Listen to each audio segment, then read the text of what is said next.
განსაკუთრებული სიფრთხილე რაში სჭირდება დღევანდელ ხელისუფლებას? რაში უნდა გამოიჩინოს განსაკუთრებული სიფრთხილე დღევანდელმა ხელისუფლებამ? თქვენი აზრით საერთოდ. დიდი საქმე უნდა აკეთოს ხმაურის გარეშე. რეკლამის გარეშე. ხმაურის გარეშე. აი მაგალითად ოსეთში შესვლა იყო ხმაურიანი შესვლა. დიდი შეპირებები და სინამდვილეში რა გამოვიდა თქვენ კარგად ხედავთ. რამდენი კაცი ცხოვრობს ოსეთში. იქ ქართველებიცაა. 1/3 ქართველები ცხოვრობენ. ხომ? დასაყრდენი გააქვს.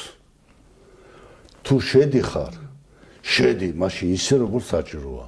თუ არა და ჯობია ისე იყოს, როგორც მანამდე იყო. და ემზადე იმისათვის, რომ მომავალში ის პოზიციები დაიკავო, რომ შენი ის ტერიტორია დაიბრუნო. გამოუცდელობით ხო არ მოუვიდათ ეს როგორ ფიქრობთ? გამოუცდელობით ხომ არ მოუვიდათ ეს როგორ ფიქრობთ? მე არ გამორიცხავ, შეიძლება გამოუცდელობა იყო. შეიძლება ვერ გაიანგარიშეს.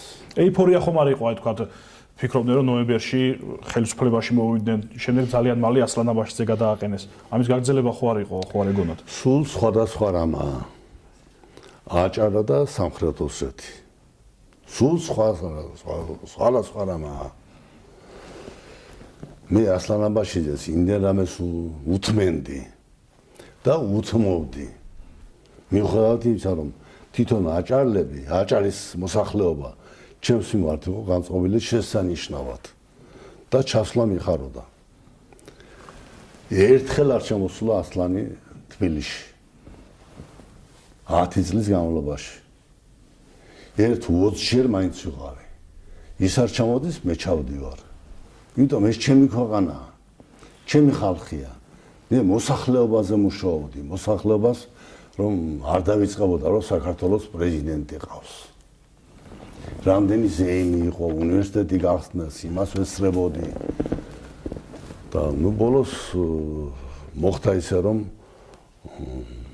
სავსების სწორი გადაწყვეტილება მიიღეს, რომ ასლანაბაშიძე გააძევეს. სავსების სწორი. აი რა არის